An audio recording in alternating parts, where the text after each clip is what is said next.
And welcome to another class of microeconomics. Today we'll discuss supply curve of labor. Now, before starting with the discussion of supply curve of labor, let us understand what is supply of labor. Now, when we talk about supply of labor, we are just actually talking about work hours, which is also known as labor hours.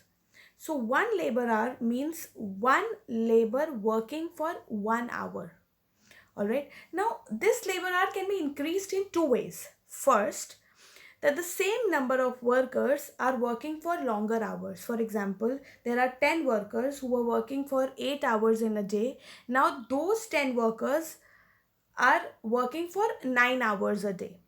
All right. So, earlier they were working for 8 hours a day, so 80 working hours. Now they're working for 9 hours a day, so 90 working hours. So that is how supply of labor has increased, meaning they're working more now. Second method is when you increase the number of people working for you. For example, earlier you were employing 10 people, now you have employed maybe 5 more. So, this is how labor supply can increase. Labor supply means number of working hours for the labor. Right? I hope labor supply, the concept of labor supply is clear to you. Now, when we talk about factors that affect labor supply, so there are two things: working hours and leisure hour, right? So when we talk about an individual, he has 24 hours at hand, out of which he can use around 8 to 9 hours for work, or more for work and less for leisure. It depends upon individual to individual. What is the target income for an individual? If an individual has achieved a target income, he might start working less. But if he has not achieved a target income, he might work more and more to increase the wage he has, to increase the income he is generating. Right? Let us read what is written on the slide and then I will explain it further. So it says, higher wages usually encourage a worker to supply more labor because work is more attractive compared to leisure. Why? So, this particular phenomenon, the first line, generally happens in case where the wage rates are low, right? So, you are encouraged to work more because you want to have a better standard of living, which is directly related with the income you're earning. So, higher wages will always encourage people to work more, right? Because they want to generate more income. This usually is seen in case of low income groups, right? Low or middle income groups. Now, because higher wages, higher labor supply, positive relation, we can see a positively sloping supply curve. Now, however, let us read the next sentence. However, a worker isn't just interested in earning money, they are also interested in leisure. Therefore, there is a choice between working more and working less. All right. Now, there comes a point in every individual's life that he realizes that he wants to spend more time with the family, more time, he wants to give more time to health, he wants to travel the world, maybe more time to leisure, right?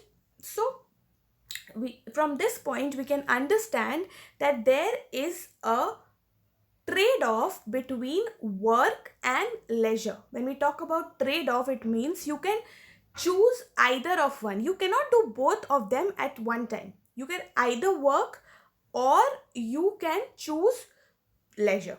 That is, you enjoy your life. So, the next point comes when you have earned a lot of income, you have already attained your target income, whatever target income you had in your mind, and now you want to you just want to maintain that income and enjoy your life and enjoy time with the family, because at the end of the day you are a human being. not a machine who will work on and on again and again, right? You have to have family time as well. All right.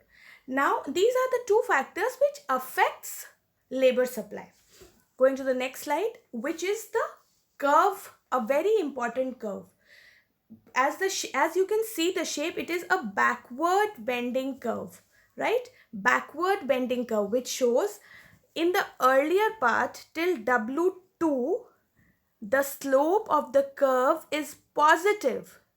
Positive meaning that with the increase in wage rate, the supply of labor or hours worked is also increasing.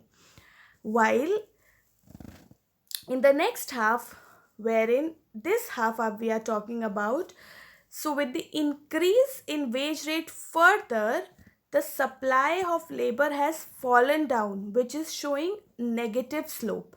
So the first part shows a positively sloping curve.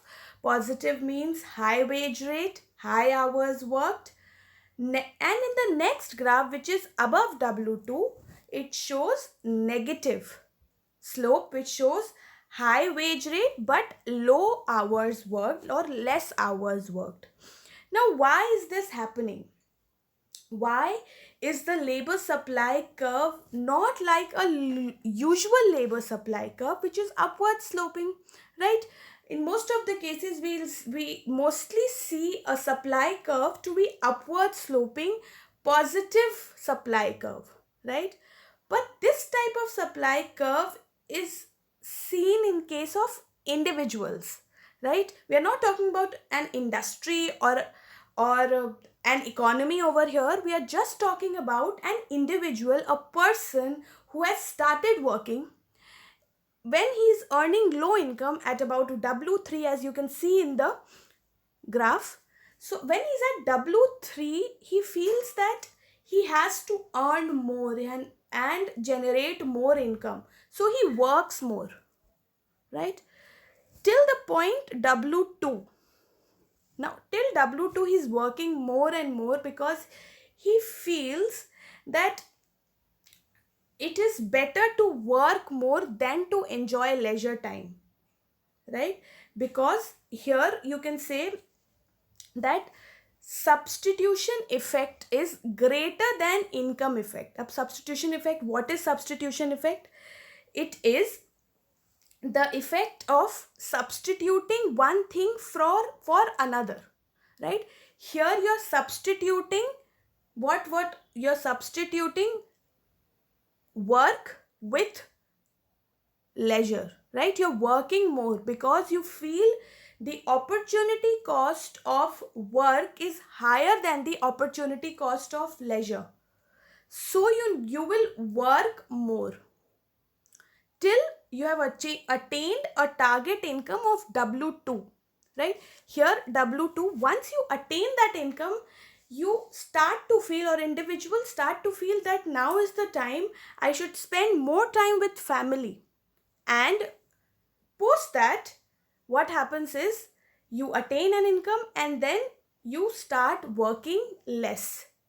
All right, this happens only in case of individuals, right?